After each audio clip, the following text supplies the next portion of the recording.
بسم الله الحمد لله والصلاة والسلام على رسولنا محمد وعلى آله وصحبه أجمعين. waxaan oran lahaa marka ugu horeysa dadka walaalaha ah ee Soomaaliyeed Ilaahay subxaanahu wa ta'ala idin barakeeyo.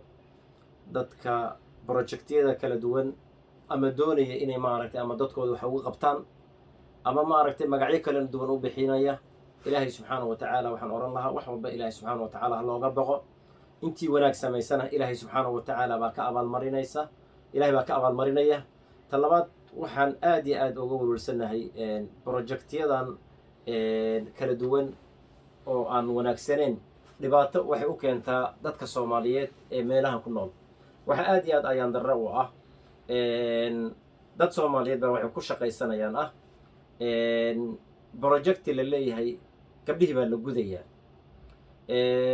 taasoona waxba aysan ka jirin ayaa haddana waxaa aad iyo aad oo la yaabay markii famil Soomaaliyeed anoona hore ula socday famil Soomaaliyeed oo safri lahaa oo safar u socday in la yiraahdo loo adeegsado la yiraahdo waddanka kama bixi kartaan sababtoo ah waxaanu ka baqaynaa shaki ka qabnaa inaad gabdhaha aad soo gudaysid.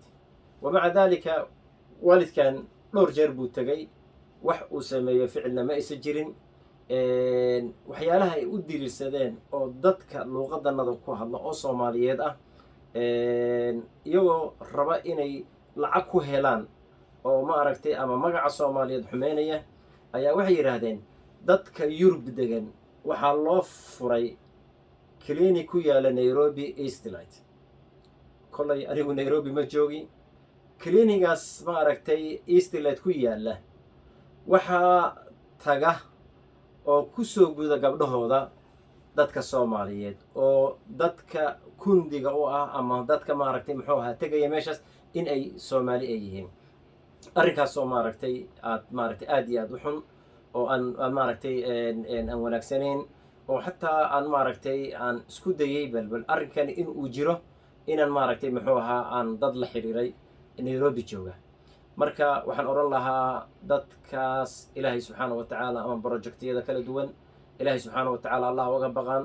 dadka oranaya gabdhaha Soomaaliyeed baa lagu soo gudaa Nairobi iyo Eastlight waxaan oran lahaa Allah idan abuura ka baqa Ilaahayna subxaanahu wa ta'ala dulmigaas aad sameynaysaan yeesa idinka idinku soo noqonin. وصلى الله على نبينا محمد وعلى آله وصحبه أجمعين.